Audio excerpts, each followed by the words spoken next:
ممكن خلال يومين ما تلاقيش وسام ابو علي في النادي الاهلي، عادي جدا جدا، بعد الاتفاق اللي بيتم حاليا بين النادي الاهلي وفريق كولومبوس الامريكي على ان وسام ابو علي ما يكونش موجود، واتمام الصفقه بعد ان كانت فشلت تقريبا. الموضوع قرب شويتين، وده بعد الضغط اللي مارسه واحد زي وسام ابو علي، غياب عن التدريبات، افتعال ازمات بشكل مبالغ فيه، اصرار كبير جدا على الرحيل زي ما كان عمل قبل كده مع النادي السعودي عشان يجي النادي الاهلي. كميه خصومات، كمان بدا يخلي الاتحاد الفلسطيني يتدخل، اصدر بيانات، رئيس الاتحاد بدا يتكلم، الدنيا كلها مقلوبه على ان وسام لازم يمشي من النادي الاهلي. والعاده في النادي الاهلي بطبيعه الحال ان اللاعب المشاغب بيمشي، لنا في ذلك امثله كثيره جدا مهما كانت امكانياتها الفنيه زي صالح جمعه وغيره، ناس افضل منه بمراحل، الاهلي استغنى عنهم في سبيل ارساء القواعد او المبادئ اللي بيتكلم عنها النادي الاهلي، وفي سبيل ان اوضه اللبس تكون هاديه ما فيهاش اي مشاكل.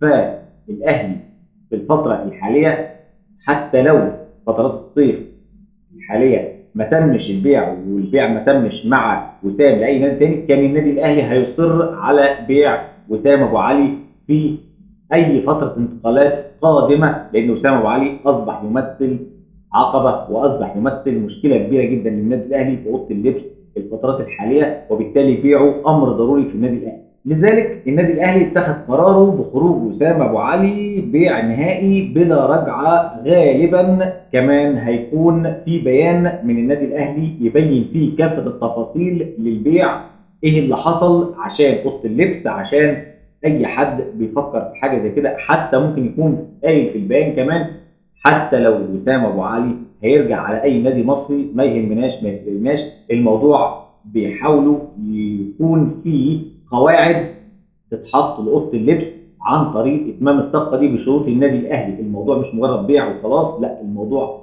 ارساء لتهدئه اوضه اللبس بالنسبه للعيبه وبعض مبادئ النادي الاهلي. فبالتالي النادي الاهلي عاوز يبيع اللاعب، لكن زي ما قلنا بشرط عدم بخس حق النادي الاهلي في حقه المادي وحده حقه الادبي، ان اللاعب يجي بالشروط اللي مطلوبه. وبالتالي هو ما يحدث بالفعل في الفتره الحاليه بين النادي الاهلي وفريق كولومبوس الامريكي، ان اصبح في وجهات نظر متقاربه الى حد ما، وفي عرض قادم طبقا لمصادر النادي الاهلي او مصدر من النادي الاهلي لموقع السوبر، ان الاهلي ينتظر عرض قادم لوسام ابو علي يتفق مع المبادئ او يتفق مع الشروط اللي حطها النادي الاهلي. وبالتالي الصفقه ستتم بمقابل مادي 7.5 مليون دولار بجانب 1.5 مليون دولار امتيازات اخرى، زي مثلا المشاركه، نسب التهديف، الاسيستات او الصناعه، غير 15%